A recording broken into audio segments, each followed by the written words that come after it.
Hello দর্শক, welcome to my channel. আজকের এই ভিডিওতে আমি কিছুদিন আগে মুক্তি পাওয়া শয়তান সিনেমাটির এক্সপ্লেন করতে চলেছি, যেটি গুজরাটি ফিল্ম ভসের রিমেক। সিনেমাটির আইএমডিপি রেট 7.6।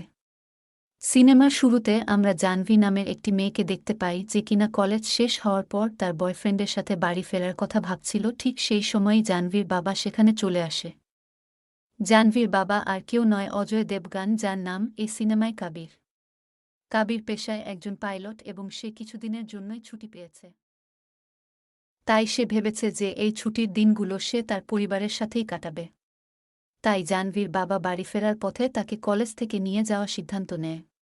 গাড়িতে যাবার সময় জাহ্নবী জানায় যে কলেজ থেকে তার বন্ধুবান্ধবীরা লাদাখ ট্রিপে যাচ্ছে এবং সেও যেতে চায়, কিন্তু একথা শুনে তার বাবা তাকে একদম মানা করে দেয় এবং আরও বলে যে সে যে কটা দিন ছুটি পেয়েছে সে পুরোপুরি তার পরিবারের সাথেই কাটাতে চায়। তার পরিবারের মধ্যে ছিল সে ও তার স্ত্রী জ্যোতি এবং তার বড় মেয়ের নাম আমরা আগেই জেনেছি যে জাহ্নবী, এবং তার ছেলের নাম হচ্ছে ধ্রুব। কাবির তার পরিবারকে নিয়ে খুব সুখী ছিল এবং তার পরিবারের সদস্যরাও খুব সুখে দিন কাটাচ্ছিল। কিন্তু জাহ্নবী তখনও তার বাবার সাথে সেই লাদাখ ট্রিপে যাওয়া নিয়ে জেদ করতে থাকে। অবশেষে কাবির জাহ্নবীর কথা মেনে নেয়, যেটা শুনে জাহ্নবী অনেক খুশি হয়ে যায়। এরপর তারা পুরো পরিবার মিলে কিছুদিনের জন্য ছুটি কাটাতে তাদের ফার্ম হাউসে চলে যায়। রাস্তায় যাবার পথে তারা একটি খাবার দোকানে থামে। কিন্তু তারা খাবার জন্য যে পরোটাগুলি নিয়েছিল সেই পরোটাগুলিতে অনেক বেশি বাটার লাগানো ছিল। তাই জাহ্নবী এই পরোটাগুলি খেতে মানা করে দেয়। ঠিক সেই সময় জাহ্নবীর মা চা খেতে চাইলে কাবির চা অর্ডার দিতে গেলে সমস্যায় পড়ে, কারণ তার কাছে এক্সট্রা ক্যাশ ছিল না। এছাড়া সেখানে অনলাইন পেমেন্টের ও সুযোগ ছিল না, এই কারণে সে চায়ের টাকা দিতে পারছিল না। ঠিক সেই সময় সেখানে প্রকাশ নামের একটি লোক চলে আসে।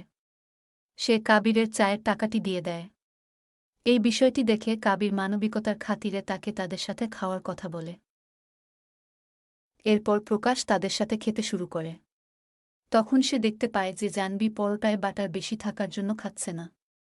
তাই প্রকাশ চাঁদিকে একটি লাড্ডু খেতে অফার করে। এরপর জাহ্নবী প্রকাশের দেওয়া লাড্ডুটি সেখানেই খেয়ে ফেলে। কিন্তু লাড্ডুটি খাবার পর থেকেই তার একটু অদ্ভুত অনুভব হতে শুরু করে। এরপর পরপরই প্রকাশ জাহ্নবীকে সেই পরোটাটি খেতে বললে জাহ্নবী পুরো পরোটাটি খেতে শুরু করে। এই বিষয়টি দেখতে পেয়ে যদিও কাবির কিছুটা অবাক হয়ে যায়, কিন্তু তারা এই বিষয়টির উপর তেমন বেশি গুরুত্ব দেয় না। এরপর আমরা জাহ্নবী দেখতে পাই যে কিনা নিজেও অবাক ছিল যে সে একজন অচেনা লোকের কথায় কিভাবে সেই পরোটাটি খেয়ে ফেল। তাই জাহ্নবী তার মা বাবাকে সেখান থেকে দ্রুত বেরিয়ে পড়ার কথা বলতে থাকে। এরপর কাবির ও তার ছেলে দোকান থেকে কিছু কেনার জন্য যায়, তখন জাহ্নবী গাড়িতে একা ছিল। ঠিক সেই সময় লোকটি জাহ্নবীর কাছে এসে তাকে একটি বিস্কুট দেয় এবং বলে যখন তারা ফার্ম হাউসে পৌঁছে যাবে তখন সে যেন সে বিস্কুটটি খেয়ে ফেলে। ফার্ম হাউসে পৌঁছানোর পরই জানবে সেই বিস্কুটটি খেয়ে ফেলে। এরপর তারা চারজন সুইমিং পুলে অনেক বেশি এনজয় করতে থাকে। এরপর যদি ছাদে গেলে দেখতে পাই যে প্রকাশ তাদের গেটের বাইরে দাঁড়িয়ে আছে। এরপর যদি নিচে এসে কাবিরকে বলে প্রকাশ তাদের গেটের সামনে দাঁড়িয়ে আছে এবং সে যেন তাকে বাড়িতে না নিয়ে আসে, কারণ তাকে জ্যোতির কিছুটা অদ্ভুত লেগেছিল। এরপর কাবির ড্রয়িং রুমে গেলে দেখতে পায় যে প্রকাশ সেখানে দাঁড়িয়ে আছে। কাবির তাকে জিজ্ঞেস করে যে সে কেন এখানে এসেছে। এর উত্তরে প্রকাশ বলে যে সে এখানে একটি কাজের জন্য এসেছিল, কিন্তু তার মোবাইলের ব্যাটারি হঠাৎ করেই শেষ হয়ে গেছে, তাই তাকে তার মোবাইলটি কিছু সময়ের জন্য চার্জ করাতে হবে। তাই তারা যদি তার মোবাইলটি চার্জ করাতে দেয় তাহলে তার অনেক হেল্প হবে। তাই কাবির তাদের বাড়িতে মোবাইলটি চার্জে দিতে বলে আর ফোন চার্জ না হোক পর্যন্ত তাকে সেখানে থাকতে বলে। এরপর প্রকাশ তার মোবাইল চার্জে বসিয়ে দেয়, কিন্তু এই বিষয়টিতে জ্যোতি অনেক বেশি রেগে যায়। জ্যোতি কাবিরকে বলে কাবির যেন সেই লোকটিকে দ্রুত বাড়ি থেকে বেরিয়ে যেতে বলে, কিন্তু কাবির বলে যে লোকটি কিছুক্ষণের মধ্যেই চলে যাবে, তাই অযথা টেনশন করার দরকার নেই। এরপরে দৃশ্যে দেখা যায় প্রকাশ জাহ্নবীর সাথে কথা বলছে। প্রকাশ জাহ্নবীকে তার লাভ লাইফের কথা বললে জানি বলে যে তার একটি বয়ফ্রেন্ড আছে। এইসব কথাবার্তার সময় তার ভাই তাদেরকে ডিস্টার্ব করতে থাকে। সেই কারণে প্রকাশ জাহ্নবীকে বলে সে যেন তার ভাইয়ের সাথে আমার এমনভাবে খেলে যাতে তার ভাই তার সাথে আর কোনোদিনও খেলতে না চায়। তাই এই কথা শুনে জাহ্নবী তার ভাইকে নিয়ে গার্ডেনে খেলতে যায়। এবং সেখানে দোলনায় তার ভাইকে এমন জোরে জোরে ধাক্কা দিতে থাকে যে তার ভাই ভয়ে চিৎকার করতে থাকে। সেই আওয়াজ শুনে কাবির ও জ্যোতি সেখানে চলে আসে এবং তারা জাহ্নবীকে বকাবকি শুরু করে। কিন্তু জাহ্নবী নিজেও বুঝতে পারছিল না সে কেন এমনটা করেছিল। এরপরের দৃশ্যে তারা সবাই লাঞ্চ করার জন্য বসে পড়ে তখন প্রকাশ কাবিরকে বলে তারা যেন তাদের মেয়েকে তার কাছে দান করে দেয়। এ কথা শুনে কাবির অনেক বেশি রেগে যায় এবং প্রকাশকে তখনই বাড়ি থেকে বেরিয়ে যেতে বলে। কিন্তু এ কথা শুনে প্রকাশ হাসতে থাকে এবং বলে তারা যতই চেষ্টা করুক না কেন তারা তাকে এই বাড়ি থেকে বের করতে পারবে না, কারণ জাহ্নবী তার বশে রয়েছে। তখন এই কথা শুনে কাবির ও জ্যোতি তার ওপর একদমই বিশ্বাস করে না। তাই সে প্রমাণ দিতে সে জাহ্নবীকে বলে সে যেন তার বয়ফ্রেন্ডকে ফোন করে তার সাথে ব্রেকআপ করে ফেলে। এ কথা শোনার পরপরই জাহ্নবী তার বয়ফ্রেন্ডকে ফোন করে ব্রেক আপ করে নেয়। এসব দেখতে পেয়ে কাবির ও জ্যোতি অবাক হয়ে যায়। তাই এই বিষয়টি দেখার পর কাবির তখনই প্রকাশকে জোর করে বাড়ি থেকে বের করে দেবার চেষ্টা করে। কিন্তু জাহ্নবী সেই মুহূর্তে তার বাবাকে ধাক্কা দিয়ে বলতে থাকে যে প্রকাশ এখান থেকে কোথাও যাবে না।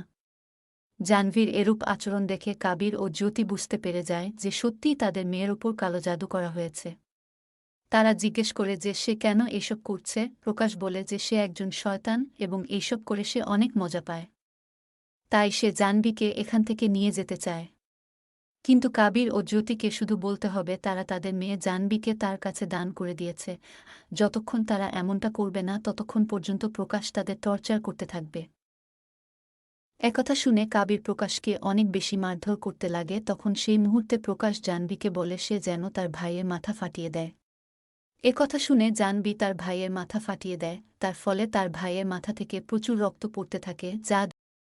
এরপরের দৃশ্যে দেখা যায় যে জ্যোতির কাছে যে এক্সট্রা ফোনটি ছিল তার মাধ্যমে সে পুলিশকে ফোন করায় পুলিশ সেখানে হাজির হয়েছে। কিন্তু এ কথা জানতে পেরে প্রকাশ জাহ্নবীকে বলে সে যেন গ্যাস চালু করে তার উপর লাইটার নিয়ে বসে থাকে, যাতে করে যখন পুলিশ জানতে চাইবে কি হয়েছে তখন সে যেন লাইটারটি জ্বালিয়ে দেয়। তাই পুলিশ এলে কবির ও জ্যোতি বাধ্য হয়ে সবকিছু ঠিক আছে বলে এবং স্বাভাবিক আচরণ করতে থাকে।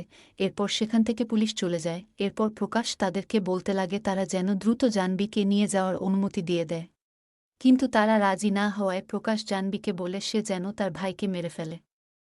তাই জাহ্নবী তার ভাইকে মেরে ফেলার জন্য উপরে যেতে লাগে। এরপর জাহ্নবী তার ভাইকে খুঁজতে লাগে, কিন্তু সে তার ভাইকে কোথাও খুঁজে পাচ্ছিল না। অবশেষে সে তার ভাইকে ছাদে খুঁজে পায় এবং সেখান থেকে সে তার ভাইকে নিচে ফেলে দেয়, যার ফলে তার ভাইয়ের মাথায় আরও বেশি আঘাত লাগে।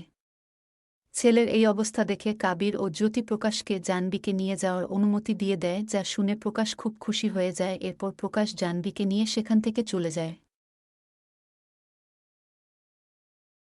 এরপর কাবির ঘর থেকে একটি ছুরি নিয়ে প্রকাশ যেখানে আছে সেই ঠিকানার উদ্দেশ্যে বেরিয়ে পড়ে, কারণ প্রকাশ যখন ফোন চার্জে দিয়েছিল তখন কাবির প্রকাশের লাইভ লোকেশন তার অন্য একটি ফোনে শেয়ার করে নিয়েছিল। তাই সে জানতে পেরে গেছে যে প্রকাশ এখন কোথায় আছে। এরপর কাবির যখন সেই লোকেশনে পৌঁছায় তখন তার ওপর কিছু মেয়ে হামলা করে, যার দ্বারা আমরা জানতে পারি যে প্রকাশ জাহ্নবী ছাড়াও অনেক মেয়েকে বশ করে এখানে নিয়ে এসেছে এবং আজ রাতে সে একটি যজ্ঞ করবে এবং সেই যজ্ঞে সব মেয়েগুলিকে বলি দেবে, যাতে করে সে প্রবল শক্তিশালী হয়ে উঠবে এবং সেই শক্তির মাধ্যমে সে যে কাউকে চোখের ইশারায় বশ করে নিতে পারবে। ঠিক সেই সময় প্রকাশ জানতে পারে যে কাবির এখানে চলে এসেছে এবং তাকে মেয়েগুলো মারতে মারতে খুব আহত করে ফেলেছে, যা দেখে প্রকাশ হাসতে শুরু করে। প্রকাশ বলে যে আমি যদি মেয়েগুলোকে বলি তোমাকে মেরে ফেলতে তারা নিমেষের মধ্যে তোমাকে মেরে ফেলবে। এই বলে প্রকাশ আবারও যজ্ঞ করতে শুরু করে। এরপর কাবির সুযোগ বুঝে প্রকাশের পায়ে আঘাত করে এবং প্রকাশ নিচে ঝুঁকলে প্রকাশের জিভ কেটে নেয়, যাতে করে সে আর কোনো মেয়েকে কোনো কিছু করার জন্য আদেশ না করতে পারে। কিন্তু মেয়েরা সবাই তাকে মারতে এলে কাবির প্রকাশের গলার রেকর্ডিং চালিয়ে দেয়, যেখানে বলা হয় তোমরা আগের মতো নর্মাল হয়ে যাও। এর ফলে সব মেয়েরা এবং পাশাপাশি জাহ্নবীও স্বাভাবিক হয়ে যায় এবং প্রকাশের কালো জাদু থেকে মুক্তি পায়। যখন কাবিরের ফার্ম হাউসে কাবির ও প্রকাশের মধ্যে মারামারি হচ্ছিল তখন প্রকাশ সেই কথাটি বলেছিল যা কাবির রেকর্ড করে নিয়েছিল। এর পরের দৃশ্যে আমরা কাবিরকে দেখতে পাই যে হাসপাতালে ভর্তি ছিল। সেখানে কাবিরের কাছে একটি মহিলা পুলিশ এসে ধন্যবাদ জানায়, কারণ কাবিরের কারণেই তারা নিখোঁজ হয়ে যাওয়া মেয়েগুলিকে খুঁজে পেয়েছে, কিন্তু প্রকাশকে তারা এখনও খুঁজে পায়নি। এরপরের দৃশ্যে আমরা কাবিরকে দেখতে পাই যে একটি মরা ইঁদুর ও চাপাতি নিয়ে একটি অন্ধকার ঘরে আসে। আর এখানেই আমরা জানতে পারি যে কাবির প্রকাশকে এই ঘরে কয়েক বছর ধরে আটকে রেখেছে। কারণ প্রকাশ মেয়েদের ওপর যেসব অত্যাচার করেছিল সেই সবের বদলা নিতেই সে প্রকাশকে এখানে আটকে রেখেছে।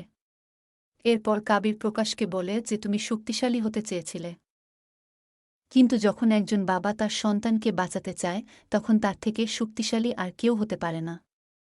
এ কথা বলেই কাবির প্রকাশকে মরা ইঁদুর ও চাপাতি খেতে দিয়ে সেখান থেকে চলে যায়, আর এই দৃশ্যটির সাথেই সিনেমাটিও শেষ হয়ে যায়।